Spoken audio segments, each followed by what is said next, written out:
ஒரு 30,000 சம்பாதிக்கிறோம். 1,00,000 சம்பாதிச்சா ஜாலியா இருக்கும்ல. சரி 1,00,000 சம்பாதிக்கிறோம். 10,00,000 சம்பாதிக்கிறோம். ஆனாலும் ஹாப்பினஸ் இல்ல.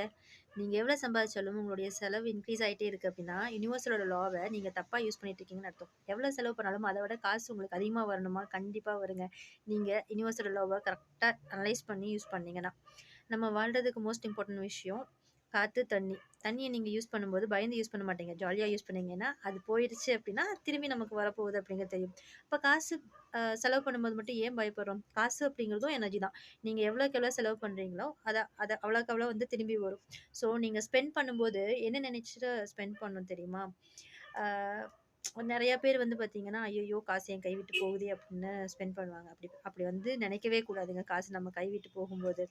நீங்க அப்படி நினைச்சுட்டு குடுத்து போகும்போது, நீங்க ஸ்கார்சிட்டி மைண்ட் செட்ல இருக்கீங்க. இன்னொரு சைட்ல வந்து நீங்க செலவு பண்ண பண்ண, எனக்கு திரும்பி அதிகமா வரும் அப்படின்னு நீங்க நினைச்சுட்டே ஸ்பெண்ட் பண்ணீங்க அப்படின்னா, உங்களுக்கு போறது திரும்பி வரும். ஓகேவா?